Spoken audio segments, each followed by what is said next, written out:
Olá, seja bem-vindo a mais um Filósofos. Hoje vamos falar de Boécio, o último dos romanos. Antes disso, alguns recados. Primeiro, eu gostaria de esclarecer algumas críticas sobre o último vídeo dos filósofos, que foi sobre Santo Agostinho. Que falaram que Santo Agostinho não era filósofo, que ele era católico, que tinha uma vertente cristã aí atrás. Primeiro, quando eu vou selecionar o material dos vídeos, eu peneiro bastante e tento colocar apenas o cerne da filosofia mesmo dos caras. Primeiro porque se eu for falar de tudo que os caras fizeram, de tudo o que eu encontro que se tem de material na internet, nos livros mesmo, nos artigos científicos, o vídeo ia ficar gigante. Segundo, porque é a visão filosófica. E terceiro, antes nós tínhamos ali os primórdios, a aparição da filosofia, os filósofos clássicos gregos. Esses filósofos não tinham uma identidade cristã porque não existia cristianismo.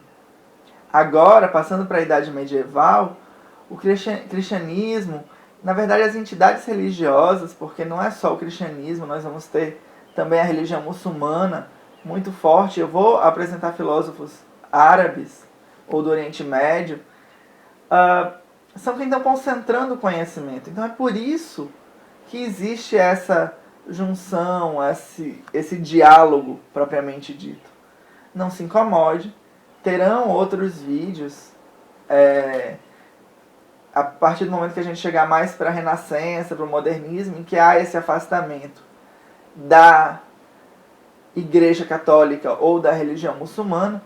Mas os filósofos que eu estou apresentando agora, porque eu sigo uma ordem cronológica, têm essa propriedade de dialogarem com a igreja, de dialogarem com Deus e de terem questões propriamente da metafísica adjuntas aí, que são questões sobre Deus, sobre a realidade de Deus.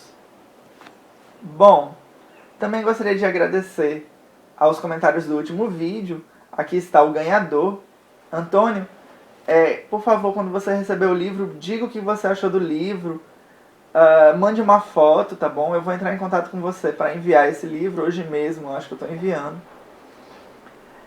E gostaria de pedir para que vocês comentem nesse vídeo aqui sobre o Boécio. Qualquer opinião é válida, qualquer comentário é válido. Basta você comentar que vai estar concorrendo. E o livro de hoje é Balzac, a obra-prima ignorada.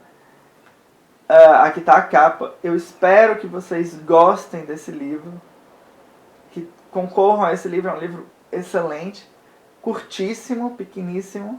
E para concorrer, é colocar o comentário. O que eu gostar mais, ganha o livro.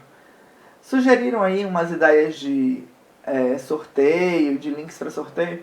Eu gosto mais dessa, de eu ler e colocar para o comentário que eu gostar. Por uma questão pessoal, a ideia do vlog, a ideia de me comunicar com vocês. Bom, então vamos para Boécio. Antes de começar Boécio, a gente tem que saber aí que o Boécio, por nascer em 480 d.C. e viver até mais ou menos 525 d.C., ele vai viver exatamente na desfragmentação do Império Romano. A Roma, ela vai deixar de existir e a Itália vai passar a ser controlada por outros povos.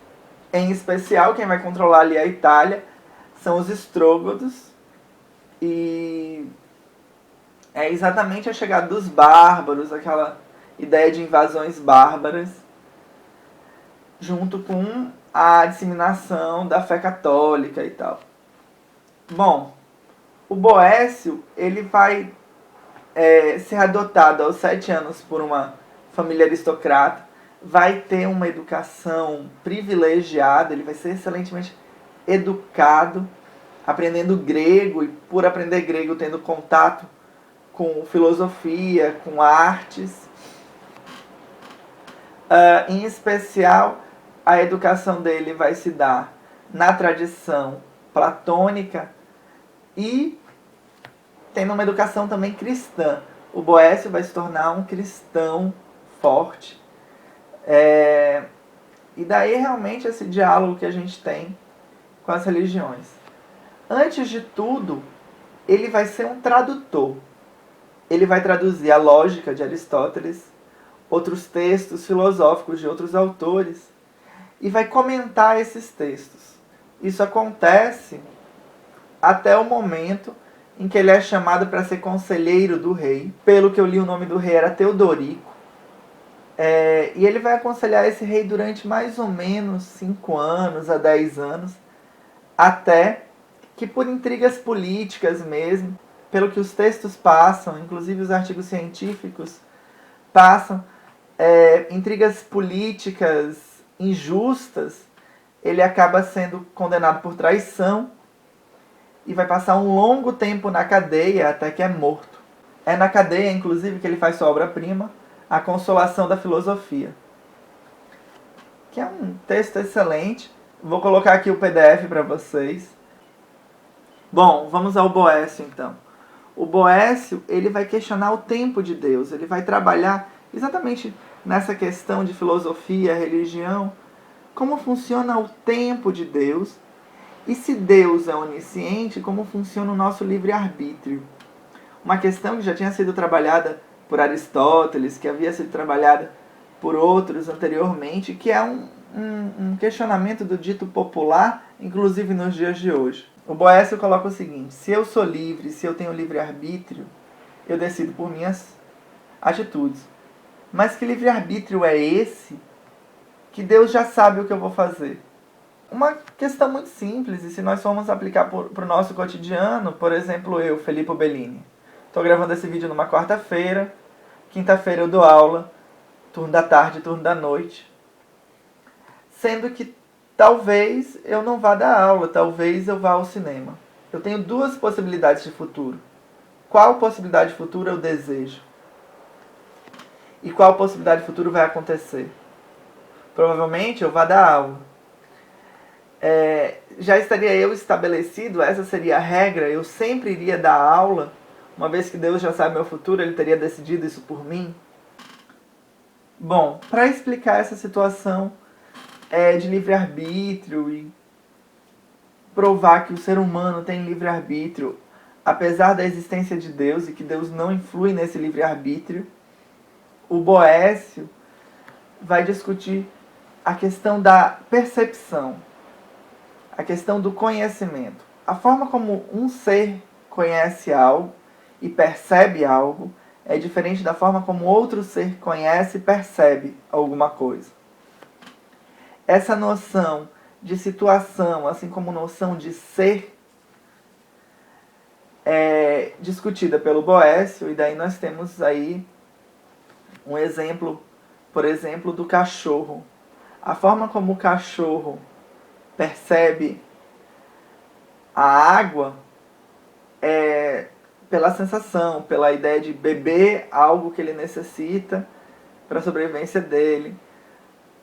Mas a forma como o ser humano enxerga a água, a forma como a água é coisa para o ser humano, é maior, tem mais significado. A água para o ser humano, ela é fonte de vida. A água para o ser humano é sinônimo de limpeza. A água para o ser humano é uma substância feita por moléculas. A percepção de alguma coisa e o significado de algo muda e difere de acordo com a natureza do indivíduo. E partindo para essa natureza, ele diz que a natureza de Deus é diferente do homem. Portanto, a forma como o homem percebe as coisas é diferente da forma de Deus. Deus percebe ou perceberia o mundo em um fluxo constante, uma eternidade que é sempre presente, diferente do ser humano que enxerga o tempo como presente, passado e futuro. Desenvolvendo essa discussão, o Boécio vai dizer então que o Deus, ele vai ver o passado do homem enquanto é presente, vai ver o presente, a função do homem enquanto é presente, e o futuro do homem, o que o homem enxerga como futuro, enquanto presente. O Deus, então, A influência que Deus tem na atitude do homem é a influência que eu, por exemplo, aqui gravando esse vídeo e sabendo que você está assistindo esse vídeo aí do outro lado, não implica que você vá deixar de ver o vídeo. Eu sei que você está vendo o vídeo, mas isso não implica que você possa fechar a janela agora, ou quem sabe você já tenha fechado. A escolha é sua. Bom, essa era a discussão do Boécio que eu queria apresentar. Eu espero que tenha ficado claro. Se não ficou claro, questione nos comentários, eu vou tentar apresentar melhor. Eu também estou aprendendo, é uma discussão em conjunto. Não esqueçam de comentar. Por favor, divulguem o vídeo. Cliquem em gostei, favoritar. Isso me ajuda muito, ajuda a colocar o vídeo na primeira página das pesquisas do Google. Para que outras pessoas vejam o vídeo, quem pesquise sobre o Boécio possa ver o vídeo. Muito obrigado e até a próxima.